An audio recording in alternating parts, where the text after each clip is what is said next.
বিসমিল্লাহির রহমানির রহিম। মাননীয় সদস্যবৃন্দ, আসসালামু আলাইকুম ওয়া রাহমাতুল্লাহ। দিনের কার্যসূচি অনুযায়ী এখন প্রশ্ন জিজ্ঞাসা এবং উত্তর। ঢাকা 18 আসন থেকে নির্বাচিত মাননীয় সদস্য জনাব এস.এম. জাহাঙ্গীর হোসেন, আপনি তারকা চিহ্নিত প্রশ্ন 168 উত্থাপন করুন। বিসমিল্লাহির রহমানির রহিম। মাননীয় স্পিকার, আপনাকে ধন্যবাদ। মাননীয় স্পিকার, আপনার মাধ্যমে আমি মহান সংসদে 168 নম্বর তারকা চিহ্নিত প্রশ্ন উত্থাপন করিলাম। মাননীয় স্পিকার, আপনাকে ধন্যবাদ। মাননীয় মন্ত্রী জনাব ইকবাল হাসান মাহমুদ। মাননীয় স্পিকার, চাহিদা অনুযায়ী বর্তমানে বিদ্যুতের কোনো ঘাটতি নেই, তবে গ্রীষ্মকালে সর্বোচ্চ চাহিদার সময় বিদ্যুৎ উৎপাদনের প্রাথমিক জ্বালানির ঘাটতি, সঞ্চালন বিতরণ অবকাঠামোর সমবিদ্যতা এবং রক্ষণাবেক্ষণ ঝড় বৃষ্টির কারণে মাঝে মাঝে কিছুটা বিভ্রাট ঘটে। যদিও চাহিদা অনুযায়ী বিদ্যুৎ সরবরাহ করা সম্ভব হয় না। বিদ্যুৎ চাহিদার উত্তরোত্তর বৃদ্ধি পাওয়ায় গ্রাহকের ক্রমবর্ধমান বিদ্যুতের চাহিদা পূরণে লোডশেডিংয়ে বন্ধ বিদ্যুৎ বিভাগ কর্তৃক গৃহীত কার্যক্রম পরিকল্পনা সময় নিম্নে বর্ণিত হলো। মাননীয় স্পিকার, এটা লম্বা, এটাকে পঠিত বলে গণ্য হবে নাকি পড়ে যাব আমি? পঠিত বলে গণ্য করা হলো। Thank you speaker. মাননীয় সদস্য জনাব এস.এম. জাহাঙ্গীর হোসেন, আপনি সম্পূরক প্রশ্ন করতে পারেন। মাননীয় স্পিকার, আপনাকে ধন্যবাদ। মাননীয় স্পিকার, আমার নির্বাচনী এলাকা ঢাকা 18-র বাসিন্দা নিয়মিত গ্যাস এবং বিদ্যুৎ বিল পরিশোধ করলেও অধিকাংশ সময় চুলায় পর্যাপ্ত গ্যাস সরবরাহ থাকে না, অনেক ক্ষেত্রে একেবারেই থাকে না। ফলে সাধারণ মানুষ চরম ভোগান্তির শিকার হচ্ছেন এবং তাদের নিত্যদিনের স্বাভাবিক জীবনযাত্রা মারাত্মকভাবে ব্যাহত হচ্ছে। নির্বাচনের প্রচারকালে এলাকার জনগণ বারবার এই সমস্যার কথা আমার নিকট তুলে ধরলেও যা আজও সমাধান করতে পারেনি। মাননীয় স্পিকার, আপনার মাধ্যমে আমার প্রশ্ন, গ্যাসের স্বল্পচাপ সমস্যা দ্রুত সমাধান করে স্বাভাবিক ও পর্যাপ্ত গ্যাস সরবরাহ নিশ্চিত করতে সরকার কি কার্যকর ও সময়োপযোগী পদক্ষেপ গ্রহণ করেছেন বা গ্রহণ করতে যাচ্ছেন? আবাসিক খাতে নতুন গ্যাস সংযোগ প্রদান পুনরায় চালুর বিষয়ে সরকারের বর্তমান নীতিমালা কী এবং কবে থেকে তা বাস্তবায়ন সম্ভাবনা রয়েছে তা দয়া করে মাননীয় মন্ত্রী মহোদয় জানাবেন। আপনাকে ধন্যবাদ। মাননীয় স্পিকার। মাননীয় মন্ত্রী। স্পিকার, আপনার দেশে যে গ্যাস সঞ্চালন লাইন আছে এগুলো অনেক পুরনো এবং গ্যাসের উত্তোলনের কমের জন্য চাপ কমে গেছে, সেই জন্য প্রেশার কম থাকে, সেই জন্য মাঝে মাঝে বিদ্যুতের এই গ্যাসের লাইনে যায় না। তা আমরা একটা প্রকল্প নিয়েছি, প্রকল্পটা বাস্তবায়ন করতে সময় লাগবে। আর বিদ্যুতের আমার মনে হয় না যে উত্তর এলাকাতে কোনো বিদ্যুৎ যায়, বিদ্যুৎ সঠিক সাপ্লাই করা হয়। ধন্যবাদ মাননীয় স্পিকার। ধন্যবাদ মাননীয় মন্ত্রী। আবুল হাসান আবদুল্লাহ, কুমিল্লা 4। ধন্যবাদ মাননীয় স্পিকার। মাননীয় স্পিকার, গত 2 দিন আগে বিদ্যুৎ জ্বালানি ও খনিজ সম্পদ মন্ত্রী বলেছিলেন যে কোনো জ্বালানি সংকট নেই এবং সবাই যারা তেল সংগ্রহ করতে যাচ্ছে তারা যথাযথভাবে তাদের সেবা স্থান থেকে পাচ্ছে। কিন্তু মাননীয় স্পিকার, আমরা দেখতে পাচ্ছি গ্র্যাজুয়ালি পাম্পগুলো বন্ধ হয়ে যাচ্ছে। আজকে সিলেটের পাম্প বন্ধ হয়ে গিয়েছে। আমরা দেখছি যে রাস্তাতে লাইনের গাড়ির দীর্ঘ সারি এবং আমরা বারবার করে দেখতে পাচ্ছি যে সবাই প্রত্যাশিত সেবা পাচ্ছে না এবং কিন্তু দুঃখজনক বিষয়, সরকার এই বিষয়টি এড়িয়ে যাচ্ছে এবং মন্ত্রী এই প্রবলেমটি অ্যাকনোলেজ করার পরিবর্তে মন্ত্রী আগের মতো আমরা যেভাবে অ্যাভয়েড অফ প্রবলেম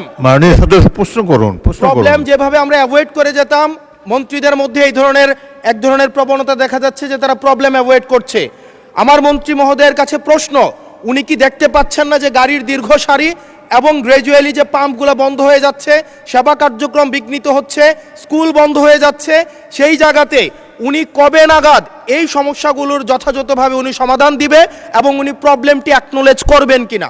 ধন্যবাদ মাননীয় স্পিকার। মাননীয় মন্ত্রী। স্পিকার, আমরা প্রতিটি পাম্পে যে পরিমাণ তেল প্রতিদিন দেওয়ার কথা সেই পরিমাণ তেল আমাদের পাম্পগুলোতে সাপ্লাই করা হচ্ছে, কিন্তু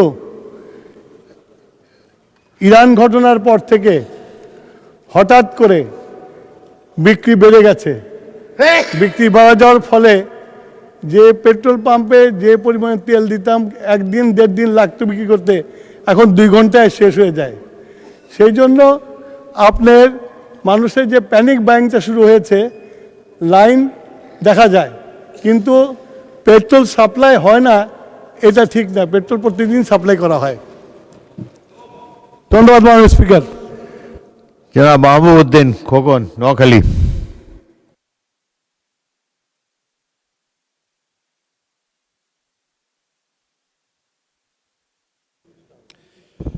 মাননীয় স্পিকার, আপনাকে ধন্যবাদ। মাননীয় স্পিকার, আমি মাননীয় স্পিকার আপনাদের মাধ্যমে মাননীয় জ্বালানি মন্ত্রীকে প্রশ্ন করতে চাই, এটা তথ্য দিতে চাই।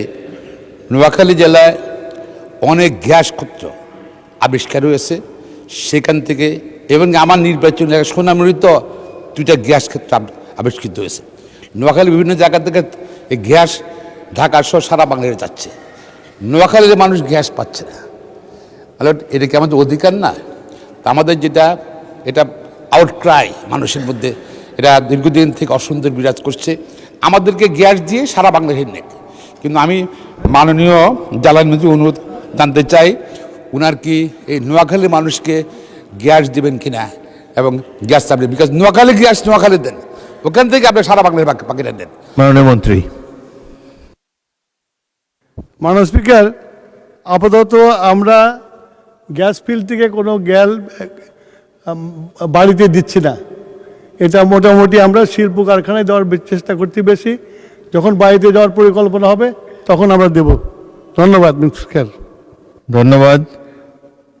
পরবর্তী প্রশ্ন 169 নম্বর প্রশ্নটি প্রশ্নকর্তা আজকে উত্থাপন করতে চাচ্ছেন না, সুতরাং এটাকে আজকে স্কিপ করে গেলাম। পরবর্তী প্রশ্ন তারকা চিহ্নিত প্রশ্ন 170, জনাব মোহাম্মদ নুরুল আমিন, রংপুর 6।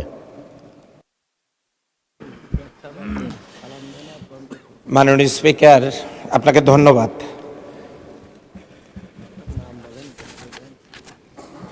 রংপুর 6 পীরগঞ্জ শহীদ আবু সাইদের এই রক্তঝরা জমিন,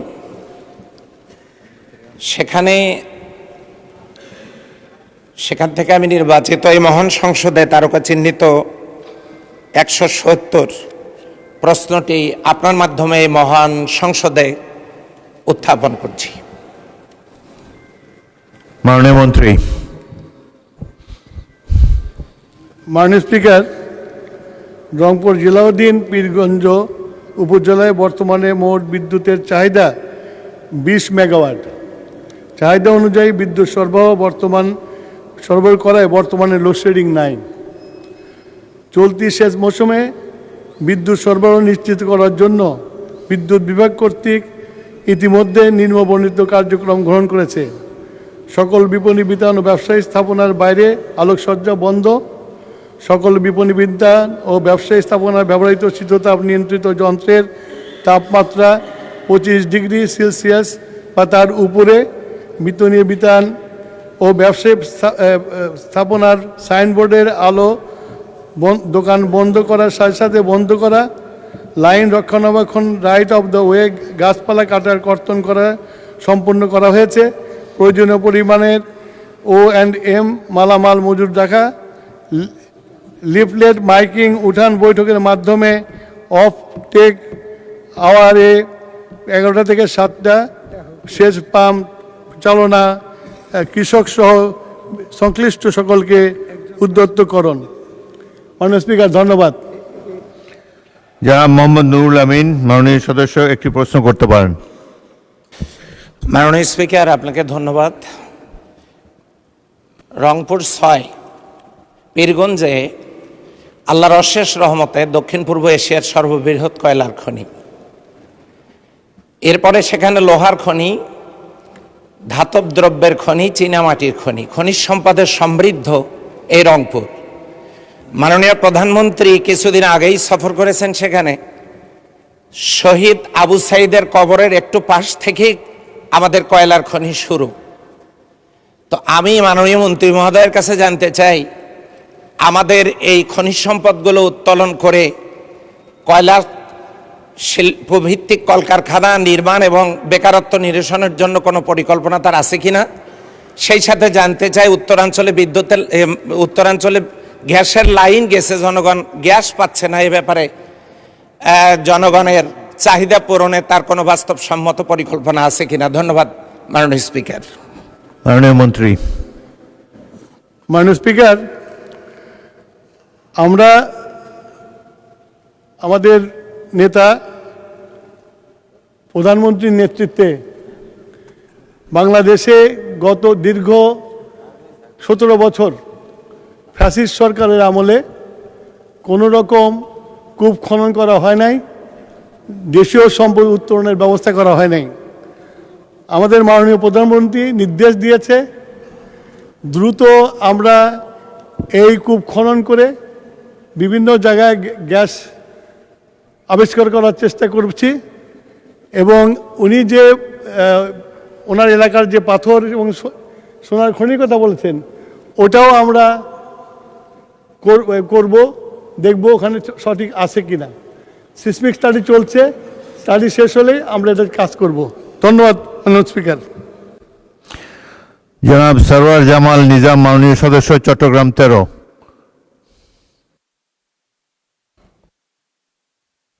আপনাকে অশেষ ধন্যবাদ। মাননীয় স্পিকার, আমার নির্বাচনী এলাকা হলো চট্টগ্রাম শহরের দক্ষিণে কর্ণফুলী নদীর পাড়ে অত্যন্ত শিল্পী সমৃদ্ধিশালী একটা উপজেলা আনোয়ারা কর্ণফুলী।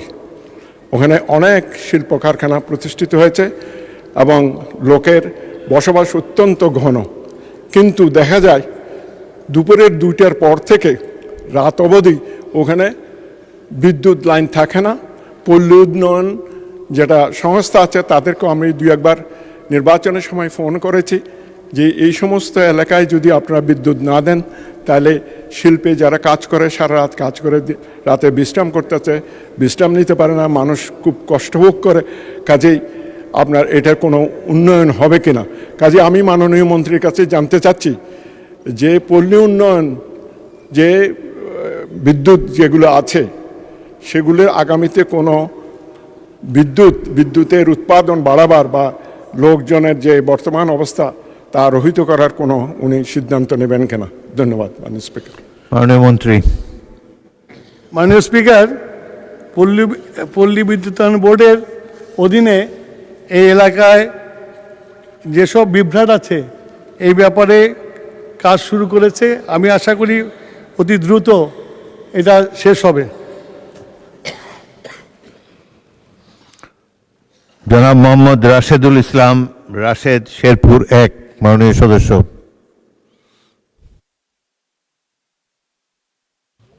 মাননীয় স্পিকার, আপনাকে ধন্যবাদ। আমি মাননীয় মন্ত্রী মহোদয়ের কাছে প্রশ্ন করতে চাচ্ছি, আমার জেলা শেরপুর, সেই জেলায় গ্যাসের যে লাইন আছে সেই লাইনটি দেখা যাচ্ছে যে ওনাদের মতামত হচ্ছে যে এত বেশি লাস্টে যে গ্যাস সরবরাহ স্বাভাবিকভাবেই শেষ মুহূর্তে গিয়ে খুবই কম হয়। বিধায় আমি জিজ্ঞেস করেছিলাম যে এখানে নতুন করে কোনো শিল্প কারখানা করা বা এ কেন্দ্রিক কী কী সমস্যা। ওনারা বলছেন যে গ্যাস সরবরাহে বড় ধরনের সমস্যা বা ঘাটতি। আমার জেলায় এরকম কোনো উদ্যোগ আছে কিনা যে লাইন সম্প্রসারণ অথবা বিশেষ লাইন স্থাপন, জানাবেন মেহেরবানি করে। ধন্যবাদ মাননীয় স্পিকার। মাননীয় মন্ত্রী।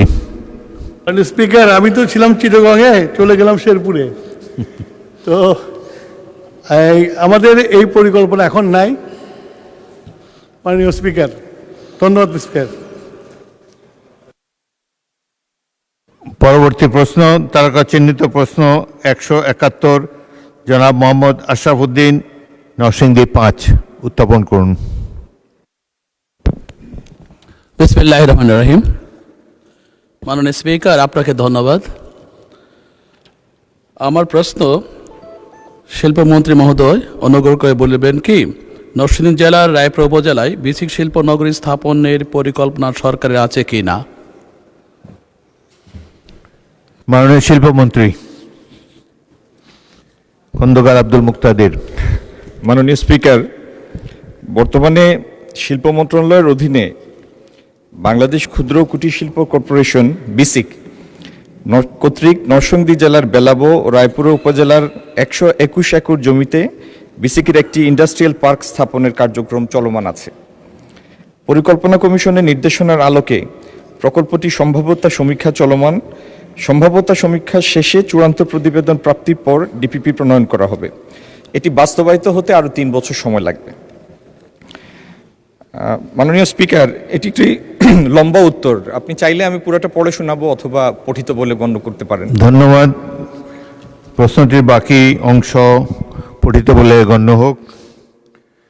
মাননীয় সদস্য প্রশ্ন উত্থাপনকারী জনাব মোহাম্মদ আশরাফ উদ্দিন একটি প্রশ্ন করতে পারেন। ধন্যবাদ মাননীয় স্পিকার। আমার প্রশ্ন এখানে, একটা বেসিক শিল্পনগরী করতে গেলে বাংলাদেশে আমরা দেখে আসছি জমি অধিগ্রহণ, সেই সাথে সমীক্ষা, বাস্তবায়ন সব মিলিয়ে 5 বছর চলে যায়। একজন ব্যবসায়ী যে কিনা বেসিক শিল্পনগরীতে জমি কিনে, তার কিন্তু ব্যবসাটা বড় ব্যবসা না, সে কিন্তু মিড ক্লাসের চেয়ে লোয়ার মিড ক্লাস। তা 5 বছর যদি লেগে যায় একটা বেসিক শিল্পনগরী চালু করতে, যেখানে প্রাইভেট অর্গানাইজেশন 1.5 বছরের ভিতরে করে ফেলে, তা আমার প্রশ্ন হলো যে 3 বছর সময় নেবেন উনি বাস্তবায়ন করার জন্য, এই ঘুরে ফিরে 5 বছর থেকে এই সময় কমিয়ে উনি 2 বছরের ভিতরে আনতে পারবেন কিনা, তাতে করে আমরা একটা উন্নয়নের মুখ দেখতে পারবো, ব্যাঘাত মোচন হবে এবং উদ্যোক্তা সৃষ্টি হবে। আমি চাই এখানে উনি কিভাবে সময়টা কমিয়ে নিয়ে আসতে পারবেন কিনা। ধন্যবাদ। মাননীয় মন্ত্রী। মাননীয় স্পিকার, আপনার মাধ্যমে প্রশ্নকর্তা মাননীয় সংসদ সদস্যকে ধন্যবাদ। আপনার যে সময়ের কনসার্ন, এটা আমি পুরোপুরি শেয়ার করি।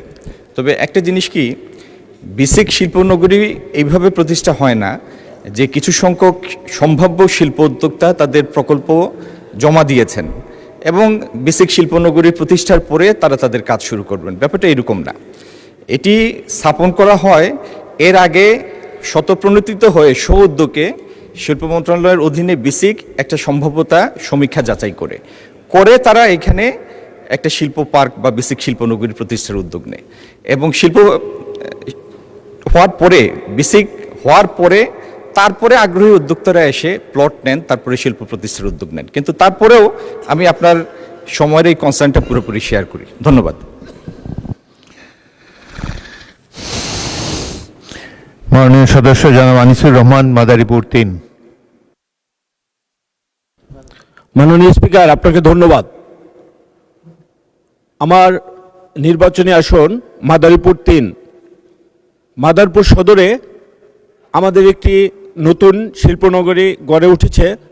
সেখানে মাটি ভরাটের কাজ শেষ, জমি অধিগ্রহণ হয়েছে, কিন্তু শিল্প নগরী হিসাবে শিল্প উদ্যোক্তারা সেখানে যে শিল্প গড়ে তুলবে, যখন আমি দেখলাম দীর্ঘদিন পড়ে আছে, আমরা বুঝতে পারলাম সেই শিল্প প্লটগুলো প্রকৃত ব্যবসায়ীরা না পেয়ে কিছু অসাধু লোক সেখানে প্লটগুলো পেয়েছে।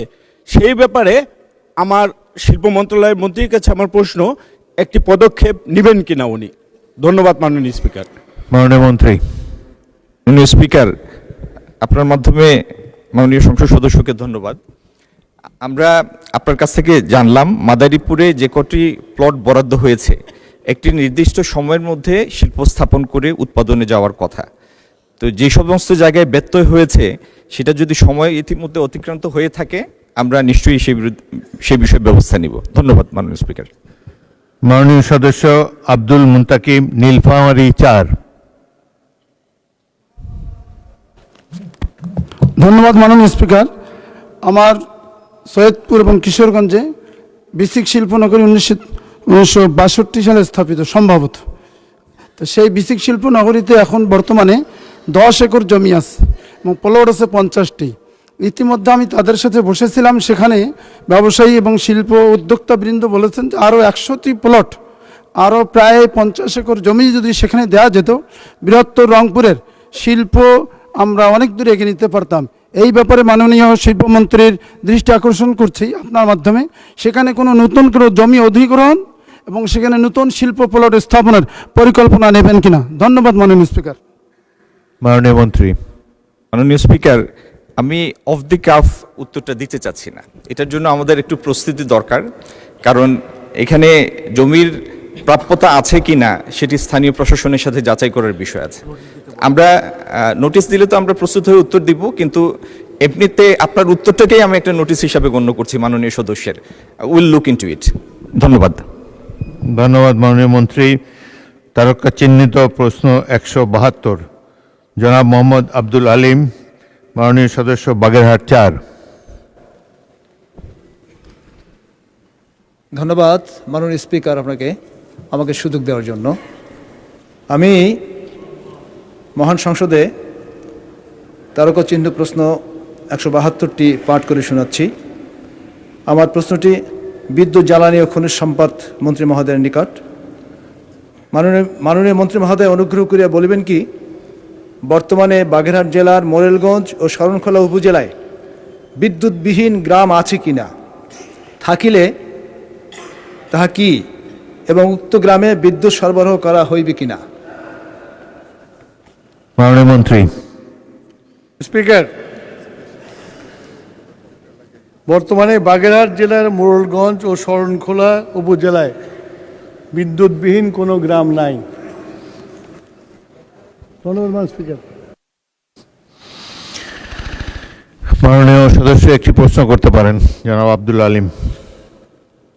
মাননীয় স্পিকার,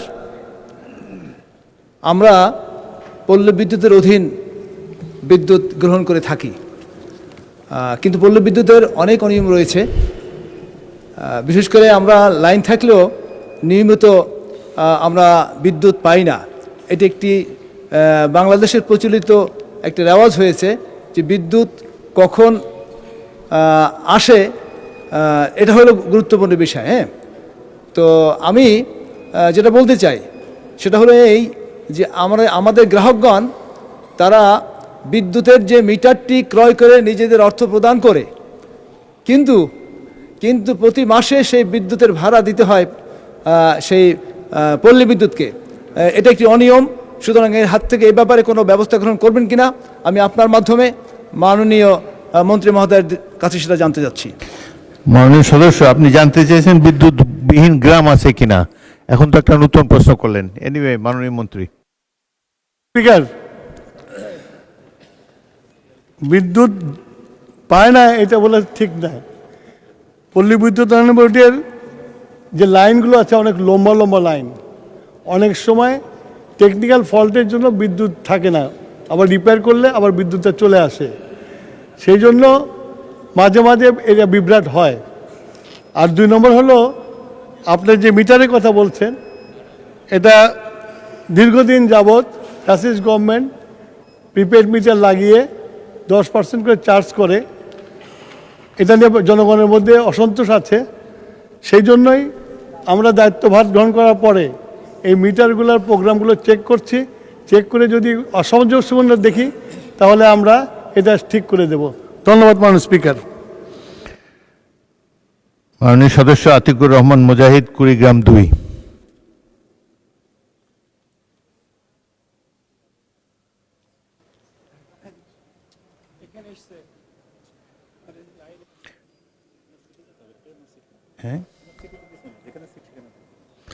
আপনারা আসনে যান, মাননীয় সদস্য ওখান থেকে প্রশ্ন করুন।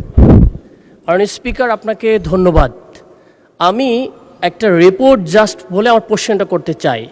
আজকে আমার দেশে একটা রিপোর্ট হয়েছে, বিপিসি এবং কাস্টমের তথ্য অনুযায়ী ব্যাপক ফারাক জ্বালানি। মাননীয় সদস্য, সম্পূর্ণ প্রশ্ন মূল প্রশ্নের সাথে জ্বালানি সংকট হতে হবে। জ্বালানি সংকট নিয়ে বলতেছি। এখানে জ্বালানি সংকট নিয়ে যেটা বলা হয়েছে, পত্রিকার নোটিশ পড়তে পারবেন না, আপনি মূল প্রশ্নটা করে ফেলেন। কোন এলাকায় জ্বালানি সংকট হয়েছে সেই সম্পর্কে মাননীয় মন্ত্রীর কাছ থেকে জেনে নিন, রিপোর্ট পড়ার দরকার নেই। আচ্ছা, যেটা হলো যে আমাদের ইস্টার্ন রিফাইনিংয়ে যে এখন সংকট দেখা দিয়েছে তেলের সংকটের অভাবে, যেটা তথ্য অনুযায়ী আগামী এই মে মাসের মধ্যেই আমাদের সব ফাঁকা হয়ে যাবে। সেক্ষেত্রে মন্ত্রী মহোদয় কি বলবেন যে কবে নাগাদ আমাদের যথেষ্ট পরিমাণ এই ক্রুড তেল আসবে, যেটা 65,000 ঘাটতি এবং রানিং, যেটা আমরা প্রতিদিন দেখতে পাচ্ছি 1,80,000 দরকার, সেখানে মাত্র 60 থেকে 65,000 আসতেছে, যেটা রাষ্ট্রের সারা দেশেরই তেল এবং সংকট দেখা দিচ্ছে। এক্ষেত্রে উনি কিভাবে অ্যাড্রেস করবেন এবং ওনার তথ্যটার সাথে বর্তমান রিপোর্টের কোনো মিল নাই এবং ইন্ডিপেন্ডেন্ট রিপোর্ট অনুযায়ী বাংলাদেশ সবার আগে তেল সংকটের দেশ হিসাবে পড়ব, সেই জিনিসটা উনি কিভাবে অ্যাড্রেস করবেন? মাননীয় মন্ত্রী। মাননীয় স্পিকার, ছিলাম বিদ্যুতে, এলাম তেলে। মাননীয় স্পিকার, আপনার আমাদের দেশে পত্রিকায় আপনি যদি মনে করেন এটি সম্পূরক প্রশ্ন নয়, আপনি উত্তর নাও দিতে পারেন। আমি সম্পূর্ণ প্রশ্ন না, তারপর উত্তর দেবই। উনি ইয়াং ম্যান, আমি আশা করি উত্তরটা দেওয়া হচ্ছে, সেই জন্য আমি উত্তর দিচ্ছি। আমাদের রিফাইনারিতে তেল আছে এবং আমরা তেল ক্রুড কিনেছি, ক্রুড আসছে। ওনাকে মনে রাখতে হবে পৃথিবীতে একটা সমস্যা সৃষ্টি হয়েছে ইরান যুদ্ধকে কেন্দ্র করে। তারপরেও তারেক রহমানের নেতৃত্বে এই সরকার যে বিদেশ থেকে বিভিন্ন জায়গা থেকে তেল সংগ্রহ করে এনে আমরা তেল দিচ্ছি এবং রিফাইনারিতে আমরা পারচেস করেছি, এটা রাস্তায় আছে, এটা শেষ হওয়ার আগে চলে আসবে। মাননীয় স্পিকার, আপনাকে ধন্যবাদ। পরবর্তী প্রশ্ন, তারকা চিহ্নিত প্রশ্ন 173, দেওয়ান মোহাম্মদ সালাউদ্দিন, ঢাকা 19।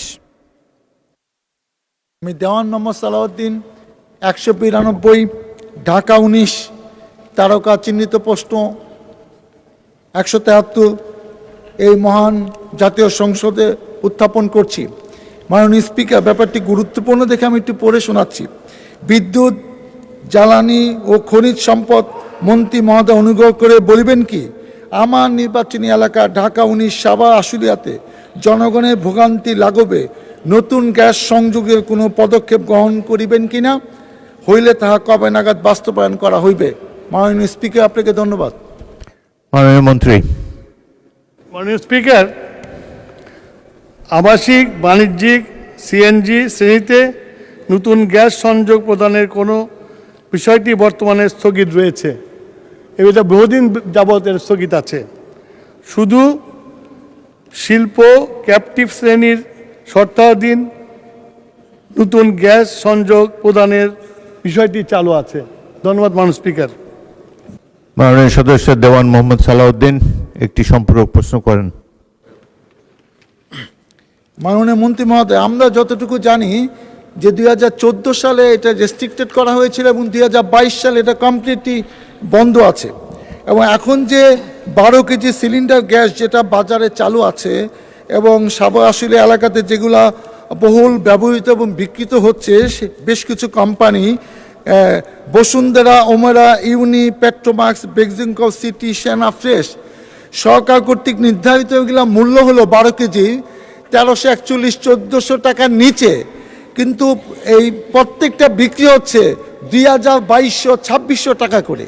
তো এখন যদি এই সিন্ডিকেট এখনও তারা সক্রিয় থাকে, তাহলে আওয়ামী লীগের 17 বছরের সেই কথাই তো আমরা মনে করছি, সেরকমই ভাবছি।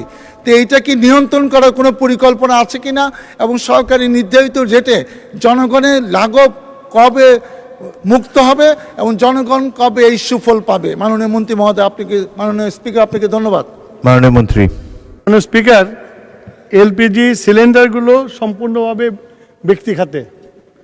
আমরা সরকার আসার পরে সরকার থেকে যেন আমরা এই সিলিন্ডার করতে পারি সেই জন্য পরিকল্পনা করছি। আশা করি অতি দ্রুত এই পরিকল্পনা বাস্তবায়িত হলে সরকারের পক্ষ থেকেও আপনার এই সিলিন্ডার বিক্রি করা হবে। মাননীয় স্পিকার, আপনাকে ধন্যবাদ। মাননীয় সদস্য রুমিন ফারহানা, ব্রাহ্মণবাড়িয়া 2। মাননীয় স্পিকার, আপনাকে ধন্যবাদ।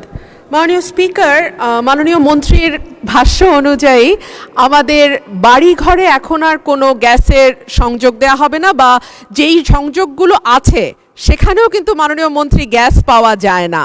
কিন্তু আজকে আপনার কাছে আমার প্রশ্ন, ব্রাহ্মণবাড়িয়ার আশুগঞ্জে একটা সার কারখানা আছে মাননীয় স্পিকার, এবং সেই সার কারখানাটি জিয়া ফার্টিলাইজার কারখানা নামেই পরিচিত।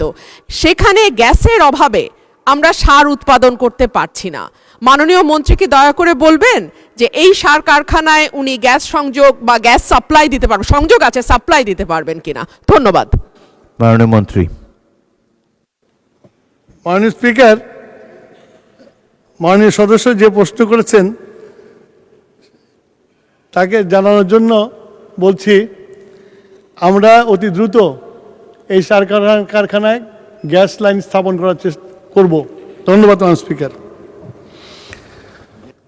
পরবর্তী প্রশ্ন, তারকা চিহ্নিত প্রশ্ন 174, জনাব সরওয়ার জামাল নিজাম, চট্টগ্রাম 13। মাননীয় স্পিকার, আপনাকে অশেষ ধন্যবাদ। আমার তারকা চিহ্নিত প্রশ্ন 174 এই মহান সংসদে উত্থাপন করিলাম। মাননীয় স্পিকার, আপনাকে ধন্যবাদ। মাননীয় মন্ত্রী। মাননীয় স্পিকার, তারকা চিহ্নিত প্রশ্ন 174-এর উত্তর, দেশে বেকারত্ব দূর করার লক্ষ্যে শিল্প মন্ত্রণালয়ের নতুন শিল্প প্রতিষ্ঠার পরিকল্পনা আছে। এই মন্ত্রণালয়ের অধীনে বাংলাদেশ কেমিক্যাল ইন্ডাস্ট্রিজ কর্পোরেশনের বেশ কয়েকটি নতুন কারখানা স্থাপনের পরিকল্পনা আমি আপনাকে সংক্ষেপে বলছি। ইউরিয়া ফর্মালডিহাইড 85, 15 একর জমির উপরে Ghorashal Palash fertiliser public limited কোম্পানির খালি জায়গায় ইউরিয়া ফর্মালডিহাইড কারখানা স্থাপনের নিমিত্তে detailed techno economic feasibility study সম্পাদন কার্যক্রম চলমান আছে। আর বার্ষিক 4 লক্ষ টন টিএসপি সার উৎপাদন ক্ষমতা সম্পন্ন টিএসপি কমপ্লেক্সের অভ্যন্তরে একটি নতুন কারখানার টেকনো ইকোনমিক ফিজিবিলিটি স্টাডির কার্যক্রম চলমান আছে। একইভাবে খুলনা নিউজপ্রিন্ট মিলস এবং খুলনা হার্ডবোর্ড মিলস লিমিটেড প্রাঙ্গণে একটি স্টার্চ ফ্যাক্টরি এবং এপিআই অ্যাক্টিভ ফার্মাসিউটিক্যালস ইনগ্রেডিয়েন্টস শীর্ষক প্রকল্পের উদ্যোগ গ্রহণ করা হয়েছে। এই প্রত্যেকটা প্রকল্পের সম্ভাব্যতা যাচাই কার্যক্রম চলমান আছে। মাননীয় স্পিকার, বাকি উত্তর যদি আপনি পঠিত বলে গণ্য করেন। উত্তরের বাকি অংশ পঠিত বলে গণ্য হোক।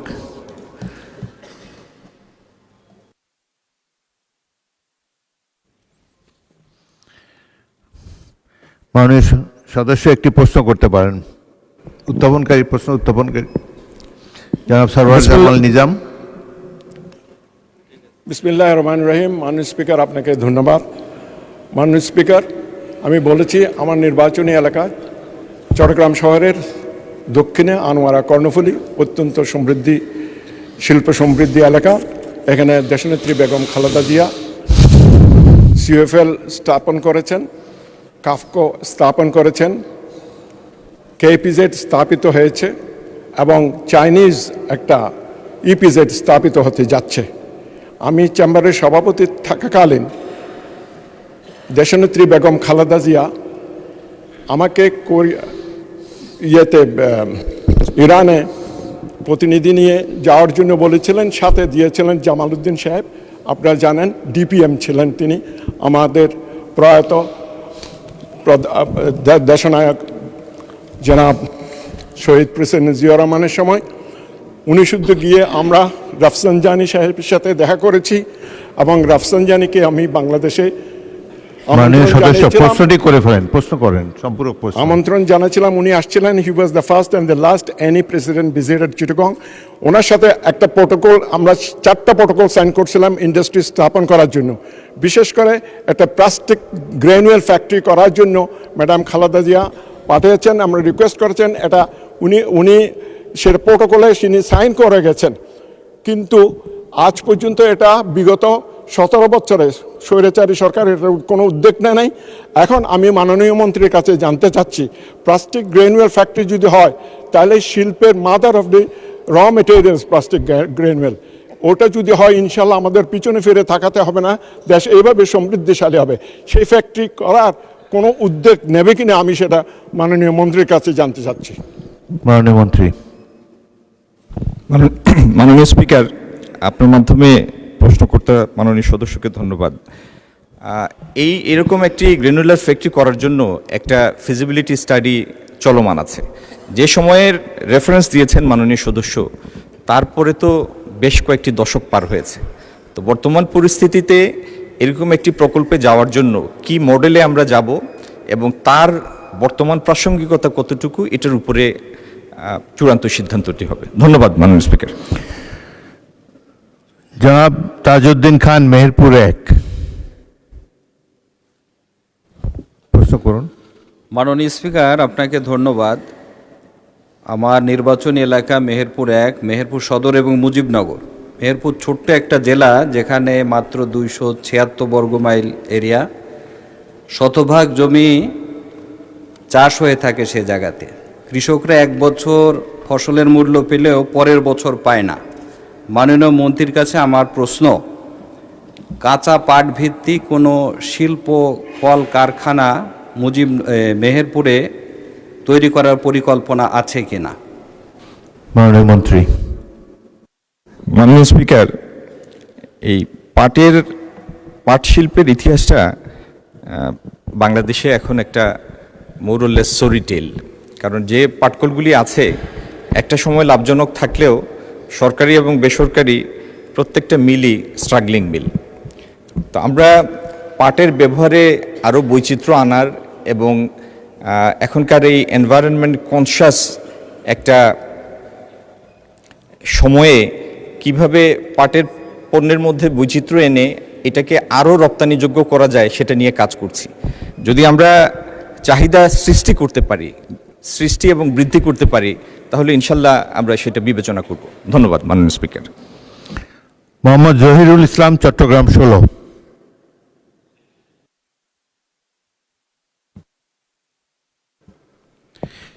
মাননীয় স্পিকার, আপনাকে ধন্যবাদ। আমার নির্বাচনী এলাকা চট্টগ্রাম বাঁশখালী। মাননীয় শিল্পমন্ত্রী মহোদয়ের কাছে আমার প্রশ্ন, এখানে বাংলাদেশের গুরুত্বপূর্ণ এসএস পাওয়ার প্ল্যান্ট রয়েছে, দৃশ্যমান কোনো শিল্প কারখানা স্থাপিত হয় নাই। আমি ওনার মাধ্যমে জানতে চাই, ইকোনমিক জোন হওয়ার সম্ভাব্যতা রয়েছে এবং প্রচুর জায়গা রয়েছে, বেকার যুবকদের কর্মসংস্থানের জন্য ইকোনমিক জোন করার কোনো পরিকল্পনা আছে কিনা? মাননীয় স্পিকার, আপনাকে ধন্যবাদ। মাননীয় মন্ত্রী। মাননীয় স্পিকার, আপনার মাধ্যমে প্রশ্নকর্তাকে ধন্যবাদ। আমার এই জায়গাতে আমাদের এই পর্যায়ে কোনো পরিকল্পনা আছে কিনা, এটার জন্য আমার একটা নোটিশ প্রয়োজন। তারকা চিহ্নিত প্রশ্ন 175, মাননীয় সদস্য মোহাম্মদ আব্দুল মান্নান, ব্রাহ্মণবাড়িয়া 5।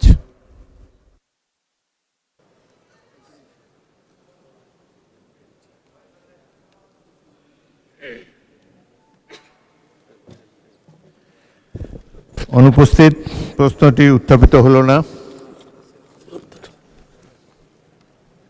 কেউ উত্থাপন করতে চান?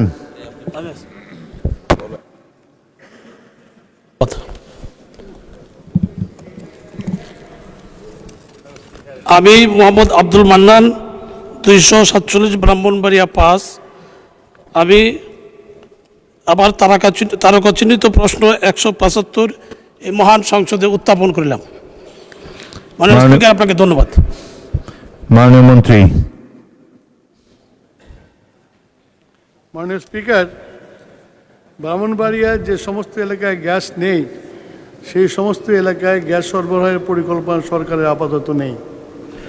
দেশের সামগ্রিক গ্যাসের চাহিদার বিপরীতে দেশীয় গ্যাসের ক্রমহ্রাসমান উৎপাদন ও আমদানিকৃত এলএনজি মিলিয়ে মোট গ্যাস সরবরাহের ঘাটতি থাকায় গ্যাসের সর্বোত্তম ব্যবহার নিশ্চিতকল্পে গত 23/7/25 তারিখের পরিপত্রের মাধ্যমে বিদ্যুৎ, সার ও বিশেষ করে শিল্পাঞ্চল ব্যতীত আবাসিক, বাণিজ্যিক ও সিএনজি শ্রেণীতে কোনো গ্যাস সংযোগ প্রদান করা স্থগিত রাখা হয়েছে। ধন্যবাদ মাননীয় স্পিকার। মাননীয় সদস্য জনাব আব্দুল মান্নান একটি প্রশ্ন করতে পারেন। মাননীয় স্পিকার, আপনাকে ধন্যবাদ। আমার নির্বাচনী এলাকা ব্রাহ্মণবাড়িয়া 5। এই ব্রাহ্মণবাড়িয়া থেকে তিতাস গ্যাস সারা বাংলাদেশে সরবরাহ হয়, অথচ আবার নির্বাচনী এলাকা ব্রাহ্মণবাড়িয়া শহর থেকে স্টোন থ্রো ডিস্টেন্স, ওইখানে গ্যাস নাই। আমি মাননীয় মন্ত্রীর কাছে জিজ্ঞেস করতে চাই আমার ওইখানে বিদ্যুৎ গ্যাসের কোনো ব্যবস্থা তিনি করবেন কিনা। ধন্যবাদ মাননীয় স্পিকার। মাননীয় মন্ত্রী। আমাদের পরিকল্পনায় নাই, তবে চিন্তা করে দেখা যাবে যে করা যায় কিনা। ধন্যবাদ মাননীয় স্পিকার। মোহাম্মদ ইজ্জতুল্লাহ, মাননীয় সদস্য, সাতক্ষীরা 1।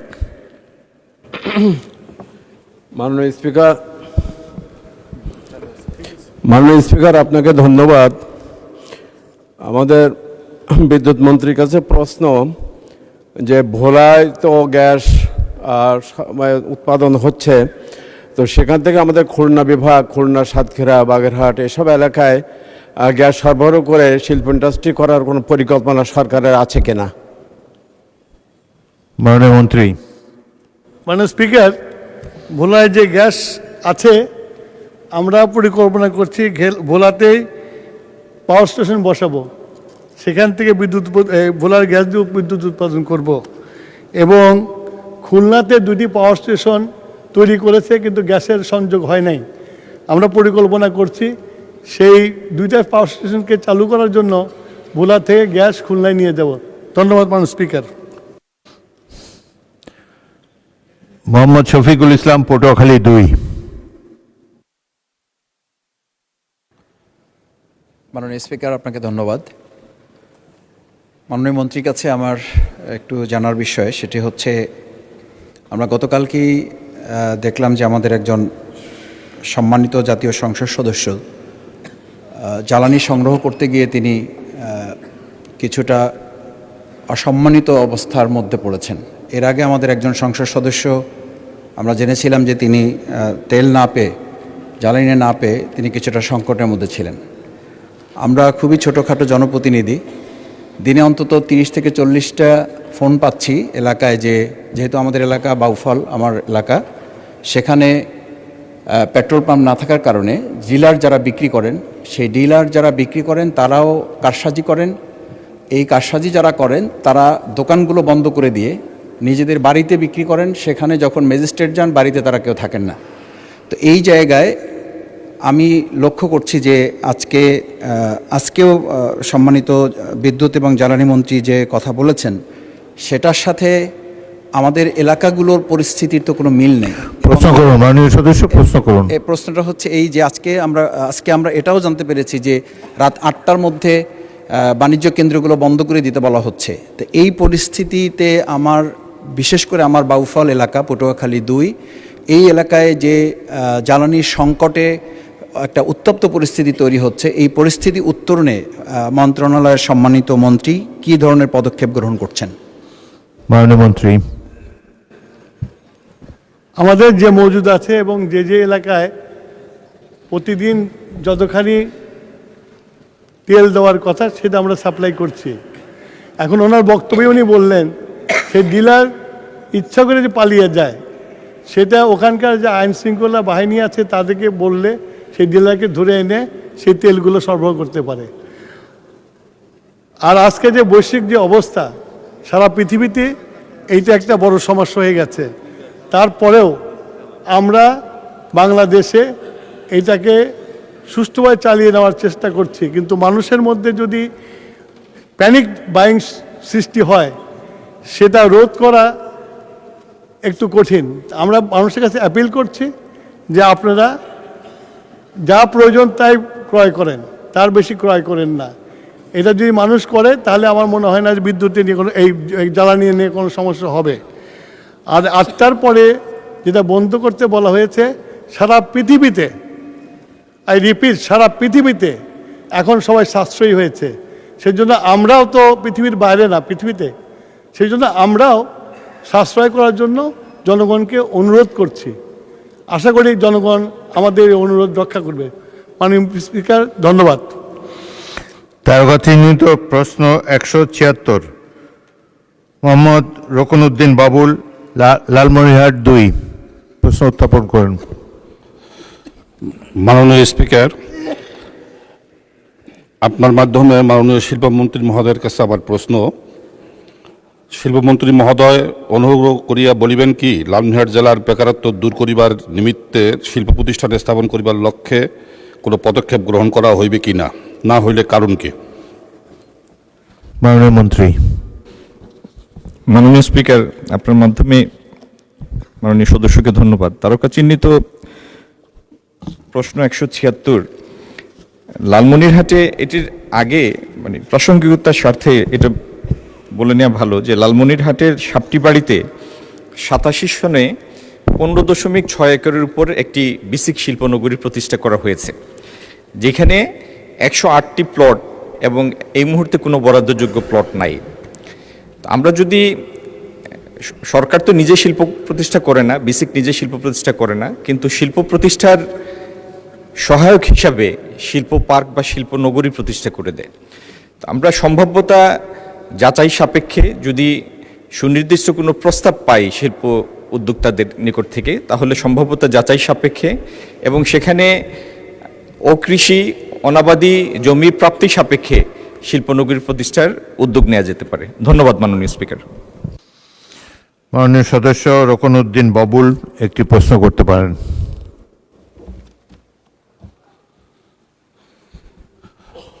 মাননীয় স্পিকার, আপনাকে ধন্যবাদ। আমাদের লালমনিরহাট জেলা তিস্তা বেষ্টিত একটি জেলা। আমার নির্বাচন এলাকায় 16টি ইউনিয়নের মধ্যে 4টি ইউনিয়ন আপনার নদীবেষ্টিত। এই নদীবেষ্টিত এলাকার বন্যার তিস্তার কলার গ্লাসে হাজার হাজার লোক ক্ষতিগ্রস্ত হয়, হাজার হাজার পরিবার।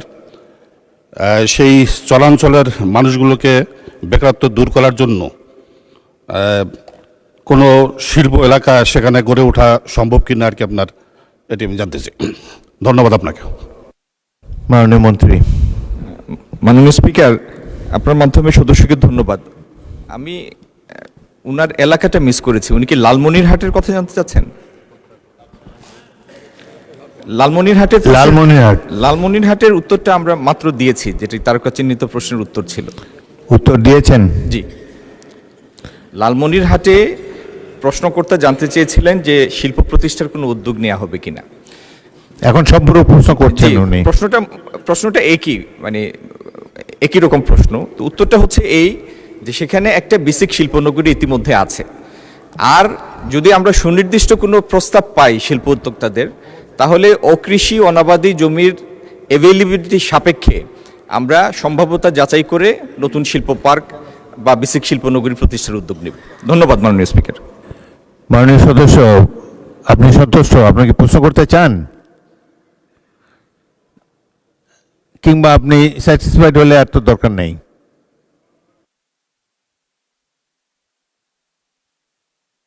আমার নির্বাচন এলাকা লালমনিরহাট 2, কালীগঞ্জ এবং আদিতমারি, এই 2 উপজেলা 16টি ইউনিয়নের মধ্যে 4টি ইউনিয়ন নদীবেষ্টিত এলাকা। এই নদীবেষ্টিত এলাকার লোকজন তিস্তার কলার গ্লাসে বন্যার সময় খুব ক্ষতিগ্রস্ত হয়। আমি যে কথাটি বলতে চাই যে এই মানুষগুলোকে বেকারত্ব দূর করার জন্য সেখানে চরাঞ্চলে কোনো আর কি আপনার শিল্প এলাকা গড়ে তোলা সম্ভব কিনা, চরাঞ্চলে শিল্প কারখানা করবেন কিনা? মাননীয় স্পিকার, আপনার মাধ্যমে প্রশ্নকর্তাকে আবারও ধন্যবাদ। চরাঞ্চলে শিল্প প্রতিষ্ঠা করা যাবে কি না এটির জন্য একটা সম্ভাব্যতা যাচাই করা দরকার। তো সেই যাচাই করা সাপেক্ষে এটার উত্তর দেওয়া যাবে। ধন্যবাদ মাননীয় স্পিকার। জাহাঙ্গীর হোসেন হেলাল, খুলনা 2।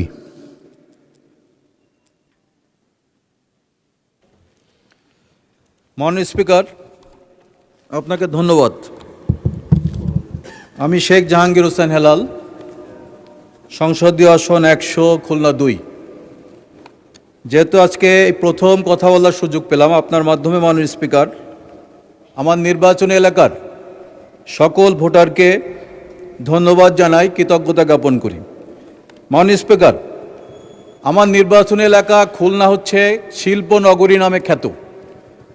বিগত সরকারের আমলে প্রায় সকল শিল্প প্রতিষ্ঠান বন্ধ হয়ে যাওয়ার কারণে মৃত নগরীতে পরিণত হয়েছে। ইতিমধ্যে আজকে মাননীয় শিল্পমন্ত্রী 3টি শিল্প প্রতিষ্ঠানের কথা, অনেক শিল্প প্রতিষ্ঠানের মধ্যে 3টি শিল্প প্রতিষ্ঠান পুনরায় চালুর উদ্যোগ নিয়েছেন।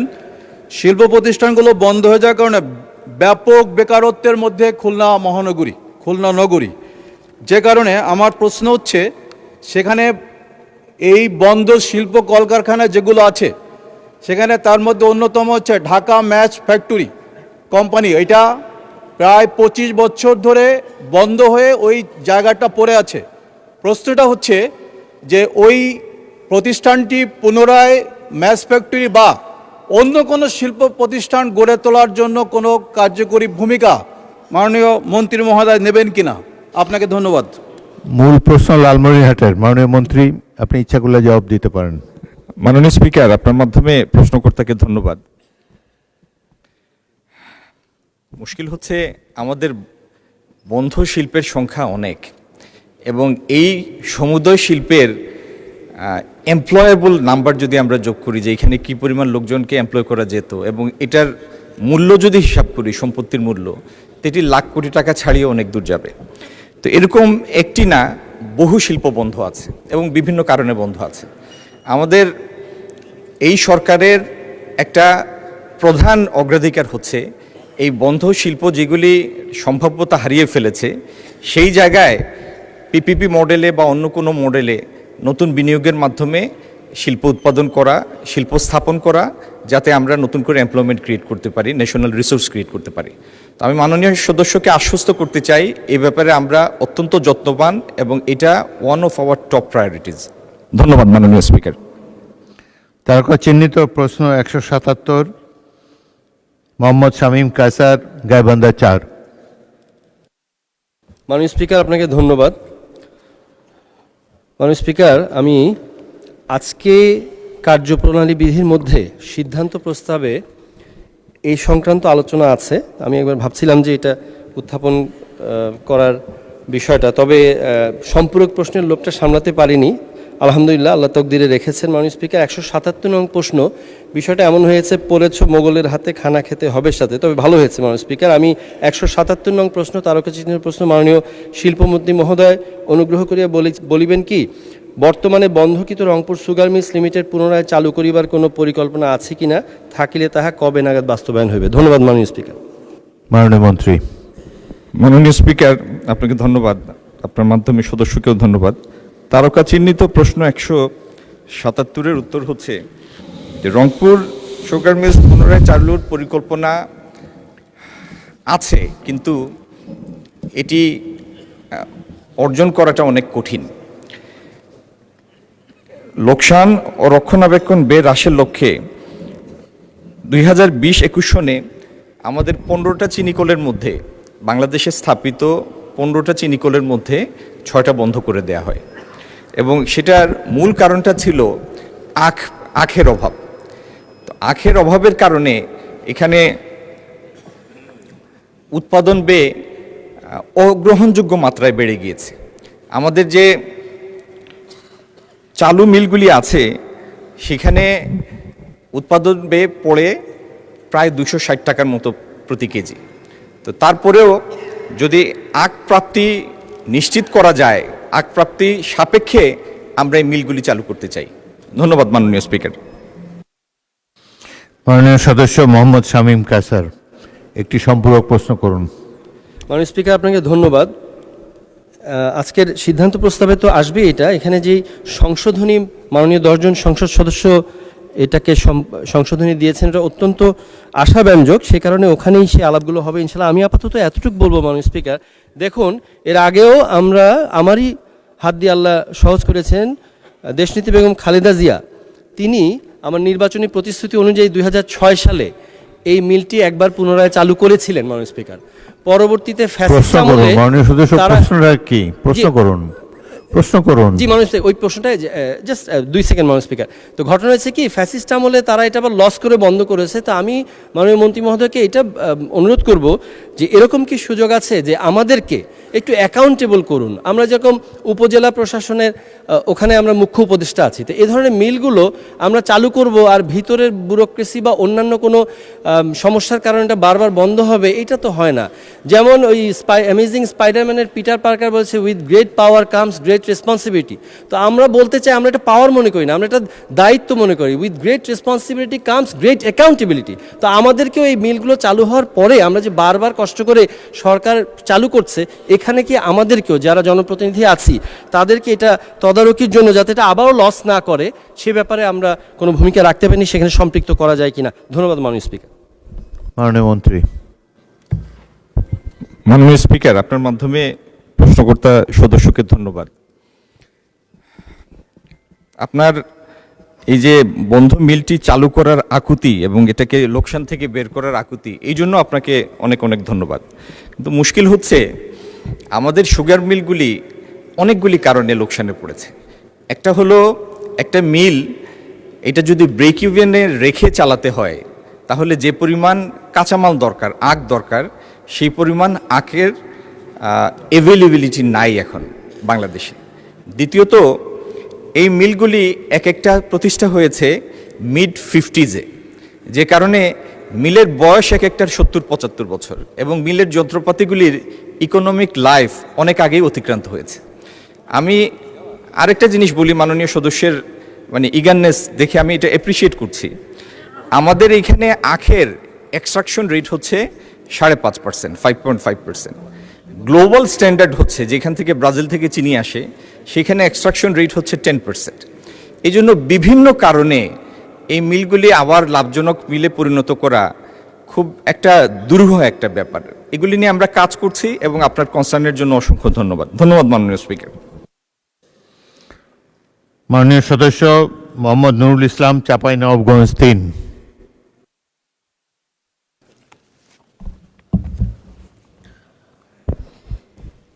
মাননীয় স্পিকার, আপনাকে ধন্যবাদ। আমি 8 কর্মদিবস চেষ্টা চালিয়ে এখন আমাকে সুযোগ করে দিয়েছেন, এজন্য আমি আন্তরিকভাবে কৃতজ্ঞতা জানাচ্ছি। আমি এই সুযোগে কৃতজ্ঞতা জানাচ্ছি আমের রাজধানী চাঁপাইনবাবগঞ্জের সর্বস্তরের মানুষকে, যারা বিপুল ভোটের ব্যবধানে আমাকে বিজয়ী করে এই মহান সংসদে আসার সুযোগ করে দিয়েছেন। আমি এই সুযোগে কৃতজ্ঞতা জানাচ্ছি ফ্যাসিবাদ বিরোধী আন্দোলন এবং জুলাই গণঅভ্যুত্থানে যারা জীবন দিয়েছেন, পঙ্গুত্ব বরণ করেছেন, আহত হয়েছেন, ক্ষতিগ্রস্ত হয়েছেন। আল্লাহ রাব্বুল আলামিন যেন তাদের মর্যাদা দুনিয়া এবং আখিরাতে দান করেন, আমি তাদেরকে কৃতজ্ঞতার সাথে মর্যাদার সাথে স্মরণ করছি। মাননীয় স্পিকার, আমের রাজধানী চাঁপাইনবাবগঞ্জ 55 বছরে এখন পর্যন্ত চাঁপাইনবাবগঞ্জে কোনো ম্যাঙ্গো ইন্ডাস্ট্রি গড়ে ওঠে নাই। পাশাপাশি চাঁপাইনবাবগঞ্জ একটি উর্বর এলাকা, কৃষিভিত্তিক ইপিজেড গঠনেরও কোনো উদ্যোগ এখানে নেই। আমি প্রশ্ন করতে চাই যে সরকারি উদ্যোগ অথবা পিপিপি মডেল অথবা অন্য যে কোনো মডেলে চাঁপাইনবাবগঞ্জের এই আমকে ব্যাপকভাবে কাজে লাগিয়ে দেশের অর্থনীতিকে গতিশীল করার জন্য ম্যাঙ্গো ভিত্তিক ইন্ডাস্ট্রি গড়ে তোলার কোনো পদক্ষেপ নেবেন কিনা, পাশাপাশি কৃষিভিত্তিক ইপিজেড গঠনের কোনো উদ্যোগ মাননীয় মন্ত্রী নেবেন কিনা। মাননীয় স্পিকার, আপনাকে ধন্যবাদ। মাননীয় মন্ত্রী। মাননীয় স্পিকার, প্রশ্নটা ভালো, আইডিয়াটাও ভালো, এটার একটা সম্ভাব্যতা যাচাই করা যেতে পারে। ধন্যবাদ মাননীয় স্পিকার। মাননীয় সদস্যবৃন্দ, প্রশ্ন উত্তরকাল শেষ হলো।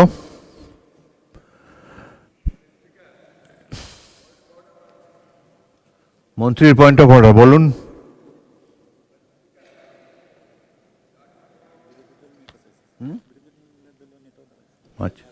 মাননীয় স্পিকার, আমি কার্যপ্রণালী বৃদ্ধির 163। বিরোধী দলের নেতা বসুন, ওনার পরে আপনাকে দেব। জি, আমি আপনার দৃষ্টি আকর্ষণ করছি, একটি সম্পূরক প্রশ্ন করতে গিয়ে মাননীয় সংসদ সদস্য হাসনাত আব্দুল্লাহ, মাননীয় মন্ত্রী জ্বালানি, খনিজ এবং বিদ্যুৎ মন্ত্রী, ওনার দৃষ্টি আকর্ষণ করে বলেছেন যে মন্ত্রীরা প্রশ্ন উত্তর দিতে গিয়ে পাশ কাটিয়ে যাচ্ছেন। মাননীয় স্পিকার, আমার অধিকার ক্ষুণ্ণ হয়েছে, আমি এই বক্তব্যটি মহান সংসদে উত্থাপন করছি। ওনার যে প্রশ্নটি ছিল মন্ত্রী বরাবর মন্ত্রী উত্তর দিবেন, কিন্তু উনি বলেছেন মন্ত্রীরা পাশ কাটিয়ে যাচ্ছেন। সুতরাং এই বক্তব্যটি নিয়ে এক্সপান্স করবেন আমি আপনার দৃষ্টি আকর্ষণ করছি মাননীয় স্পিকার।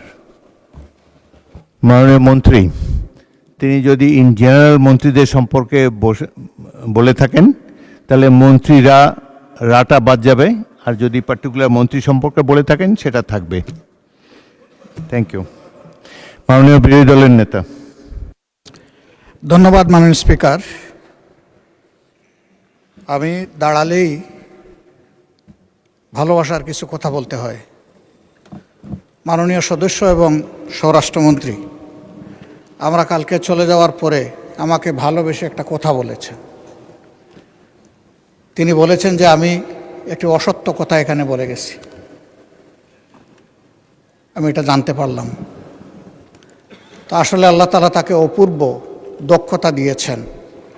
জাস্ট বোতলটা পরিবর্তন করে মেটেরিয়ালসটা ঠিক রেখে তিনি সত্যকে মিথ্যা হিসাবে এবং মিথ্যাকে সত্য হিসাবে চমৎকারভাবে পরিবেশন করতে পারেন।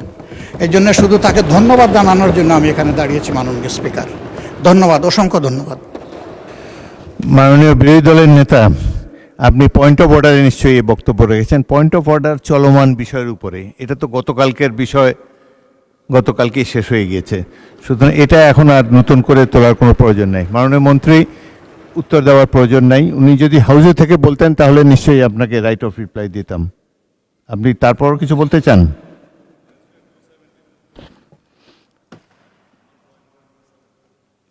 শোনা যাচ্ছে না তো, মাইক অন করুন। মাননীয় স্পিকার, আপনাকে ধন্যবাদ। এই মুহূর্তে মাননীয় বিরোধী দলীয় নেতা দুইটা অসংসদীয় শব্দ ব্যবহার করেছেন, সেটা হচ্ছে মিথ্যা। এটা অসত্য বললে আমি আপত্তি করতাম না।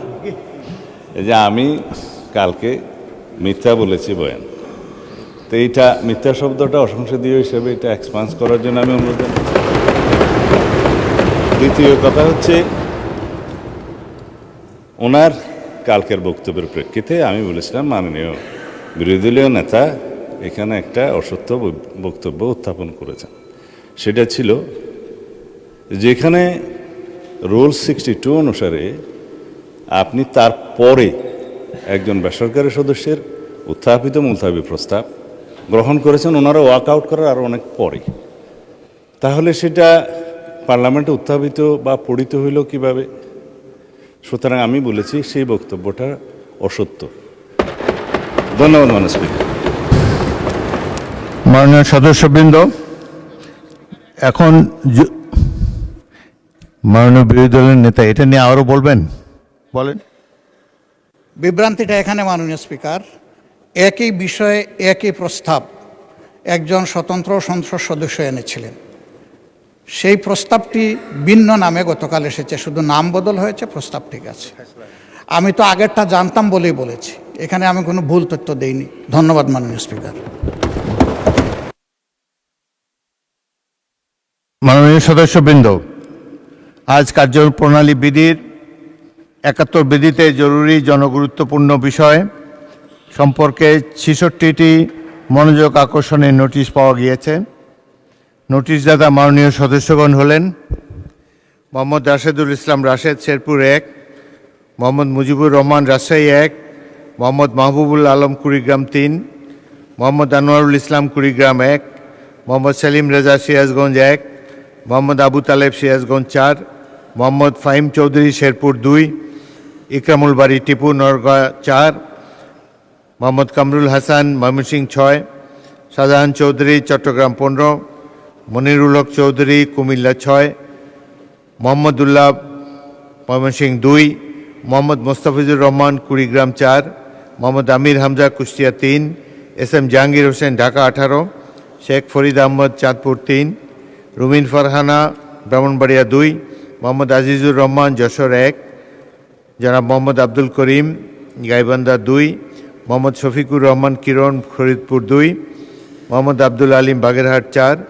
মোহাম্মদ জাহিদুর রহমান, ঠাকুরগাঁ 3; মোহাম্মদ আব্দুল মালিক, সিলেট 3; মোহাম্মদ শামসুর রহমান, শিমুল বিশ্বাস, পাবনা 5; জনাব আতিকুর রহমান মুজাহিদ, কুড়িগ্রাম 2; ডাক্তার মোহাম্মদ মাহবুবুর রহমান ময়মনসিংহ ৭, মোহাম্মদ আব্দুল গফুর কুষ্টিয়া ২, মোহাম্মদ মাহবুবুর রহমান রংপুর ৩, মাসুদ সাইদি পিরোজপুর ১, মোহাম্মদ আব্দুল মান্নান ব্রাহ্মণবাড়িয়া ৫, মোহাম্মদ শহীদুল ইসলাম ফরিদপুর ৪, শেখ মুজিবুর রহমান ইকবাল কিশোরগঞ্জ ৫, কাজী রফিকুল ইসলাম বগুড়া ১, ফখরুদ্দিন আহমদ ময়মনসিংহ ১১, মোহাম্মদ সেলিম ভুঁইয়া কুমিল্লা ২, মোহাম্মদ আবুল কালাম আজাদ খুলনা ৬, খায়রুল কবির খোকন নরসিংদী ১, মোহাম্মদ আবদুল্লাহ মুন্সিগঞ্জ ১, এস জিন্না কবির মানিকগঞ্জ ১, মোহাম্মদ এনামুল হক নওগাঁ ২, এম মাহবুব উদ্দিন নোয়াখালী ১,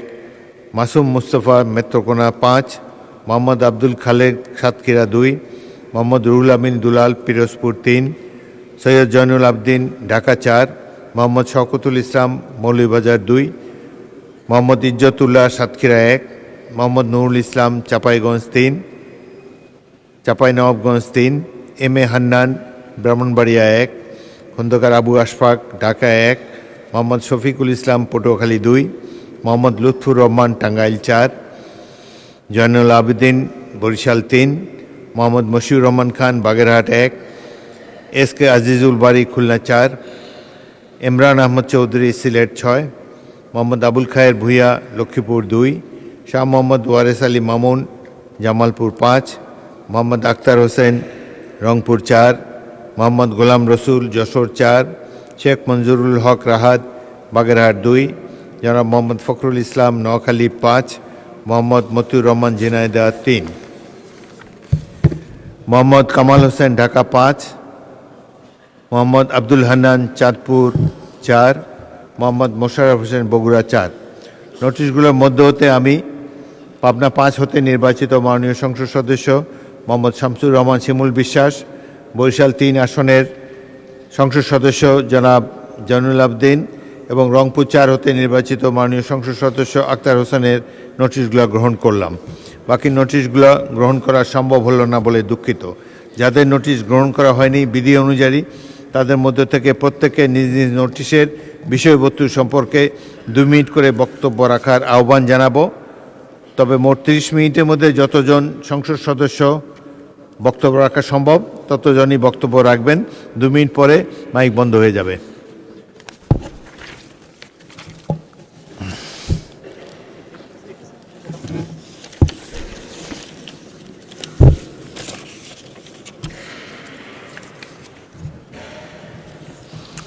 প্রথম বক্তা জনাব মোহাম্মদ রাশেদুল ইসলাম রাশেদ, শেরপুর 1।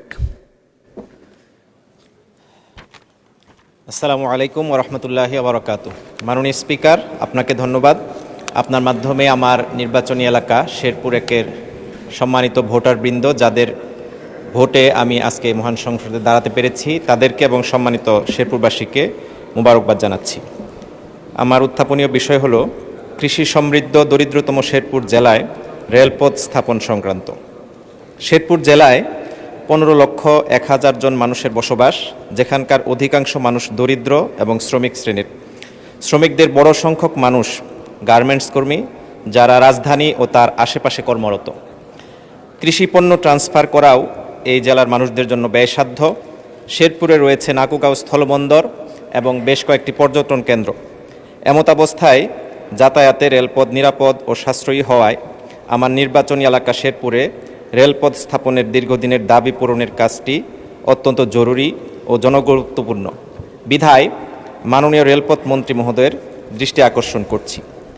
মাননীয় স্পিকার, আমরা আমাদের এই দাবিটি দীর্ঘ সময় ধরে বিগত ফ্যাসিবাদী আমলে আমরা করে আসার পরেও এর বিষয়ে কোনো উদ্যোগ নেওয়া হয়নি, অথচ আমাদের পার্শ্ববর্তী জেলা জামালপুর এবং পার্শ্ববর্তী জেলা ময়মনসিংহে রেলপথ রয়েছে। শুধুমাত্র 14 থেকে 15 কিলোমিটার রাস্তা যদি জামালপুর থেকে শেরপুর পর্যন্ত নিয়ে যাওয়া হয়, অথবা ময়মনসিংহ থেকে সরাসরি শেরপুরের দিকে আলাদা করে রেলপথ নিয়ে যাওয়া হয়, আমি মনে করছি যে এটি আমাদের অবহেলিত এলাকা হিসেবে শেরপুরের জন্য খুবই যুগান্তকারী একটি সিদ্ধান্ত হবে বলে মনে করছি। সেই বিষয়টিকে সামনে রেখেই আমি আপনার কাছে, আপনার মাধ্যমে মাননীয় মন্ত্রী মহোদয়ের কাছে এই দাবিটি উত্থাপন করলাম। আপনাকে ধন্যবাদ মাননীয় স্পিকার। পরবর্তী বক্তা জনাব মোহাম্মদ মুজিবুর রহমান, রাজশাহী 1।